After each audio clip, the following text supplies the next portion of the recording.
Item ಯಾವುದೇ ಇರಲಿ try ಮಾಡಿ ಆಚಿ ಚಿಕನ್ ಮಸಾಲಾ. ಕಾಂಗ್ರೆಸ್ನಲ್ಲಿ ನಾಯಕತ್ವ ಬದಲಾವಣೆಯ ಬಗ್ಗೆ ಚರ್ಚೆ ಜೋರಾಗಿ ನಡೀತಾ ಇದೆ.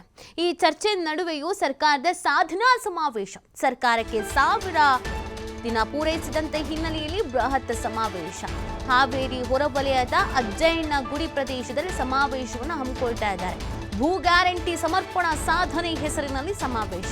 ಫೆಬ್ರವರಿ 14ರಂದು ಹಾವೇರಿಯಲ್ಲಿ ಬೃಹತ್ ಸಮಾವೇಶಕ್ಕೆ ಪ್ಲಾನ್ ಮಾಡ್ಕೊಂಡಿದ್ದಾರೆ.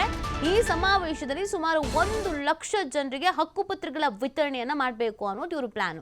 ಬರೋಬ್ಬರಿ 100 ಎಕರೆ ಜಾಗದಲ್ಲಿ ಸರ್ಕಾರದ ಬೃಹತ್ ಸಮಾವೇಶದ ಇಡೀ ದಿನ ಸಿದ್ದರಾಮಯ್ಯ, ಡಿ.ಕೆ. ಶಿವಕುಮಾರ್ ಭಾಗಿಯಾಗಲಿದ್ದಾರೆ ಅನ್ನೋದು ಗೊತ್ತಾಗ್ತಾ ಇದೆ. ಸಚಿವ ಸಂಪುಟದ ಬಹುತೇಕ ಸಚಿವರು ಇಲ್ಲಿ ಇರಲೇಬೇಕು ಅಂತ ಈಗಾಗಲೇ ಸೂಚನೆ ಕೊಟ್ಟಿದ್ದಾರಂತೆ. ಶಿವಾನಂದ ಪಾಟೀಲ್ ಮತ್ತೆ ಸಚಿವ ಕೃಷ್ಣ ಬೈರೇಗೌಡ ಈ ಸಮಾವೇಶದ ಉಸ್ತುವಾರಿ ವಹಿಸಿಕೊಂಡಿದ್ದಾರೆ. ಕಂಪ್ಲೀಟ್ ಆಗಿ ಅವರೇ ಇನ್ಚಾರ್ಜ್ ತಗೊಂಡಿದ್ದಾರಂತೆ. ಕುತೂಹಲ ಮೂಡಿಸ್ತಾ ಇದೆ ಕನಕನ ಜನ್ಮಭೂಮಿಯಲ್ಲಿ ನಡೀತಾ ಇರುವಂತ ಈ ಸಮಾವೇಶ. ಸಿದ್ದರಾಮಯ್ಯನವರು ಡಿ ದೇವರಾಜು ಅರಸು ಅವರ ದಾಖಲೆಯನ್ನು ಮುರಿದ ಬಳಿಕ ಇದೊಂದು ಮೊದಲ ಸಮಾವೇಶ. ಈ ಸಮಾವೇಶದಲ್ಲಿ ಸುಮಾರು 2 ಲಕ್ಷಕ್ಕೂ ಹೆಚ್ಚಿನ ಜನರು ಭಾಗಿಯಾಗುವಂತ ಸಾಧ್ಯತೆ ಇದೆ.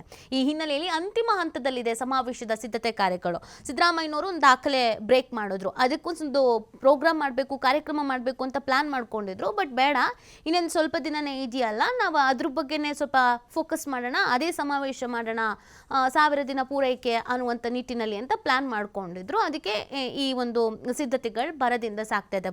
ಇನ್ನೊಂದು ಏನು ಅಂತಂದ್ರೆ ಇಂಟ್ರೆಸ್ಟಿಂಗ್, ಈಗ ಕುರ್ಚಿ ಬದಲಾಗತ್ತಾ, ಸಿಎಂ ಹುದ್ದೆಗಾಗಿ ಬಡಿದಾಟ ನಡೀತಾ ಇದೆ, 2 ಬಣಗಳ ನಡುವೆ ಸಿಕ್ಕಾಪಟ್ಟಿ ಜೋರಾಗಿ ನಡೀತಾ ಇದೆ, ರೆಸಾರ್ಟ್ ರಾಜಕಾರಣ ಆಗತ್ತೆ, ವಿದೇಶಕ್ಕೆ ಹೋಗ್ತಾ ಇದ್ದಾರೆ, ದೆಹಲಿ ಬಿಟ್ಟಿದ್ದಾರೆ, ಇದ್ರ ನಡುವೆ ನಡೀತಾ ಇರೋ ಸಮಾವೇಶ ಅಲ್ವಾ.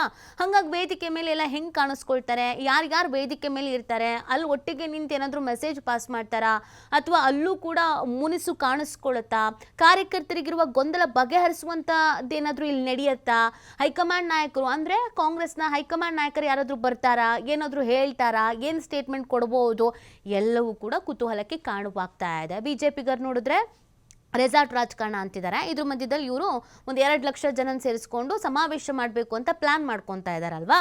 ಸೊ ಹಂಗಾಗಿಯೇ ಕುತೂಹಲ ಕಾರಣ ಆಗ್ತಾ ಇರೋದು, ಏನ್ ನಡೆಯತ್ತಪ್ಪ, ಏನ್ ಮಾಡ್ತಾರಪ್ಪ, ಏನ್ ಮಾತಾಡ್ತಾರೆ ಅಂತ. ಈ ಟೈಮಲ್ಲಿ ಬೇಕಾ ಇದು ಅಂತ ಕೆಲವ್ರ ಪ್ರಶ್ನೆ, ಈ ಟೈಮಲ್ಲೇ ಬೇಕಿತ್ತು ಅಂತ ಕೆಲವ್ರ ಉತ್ತರ. ನೋಡ್ಬೇಕಾಗತ್ತೆ ಏನ್ ಮಾತಾಡ್ತಾರೆ ಅಂತ.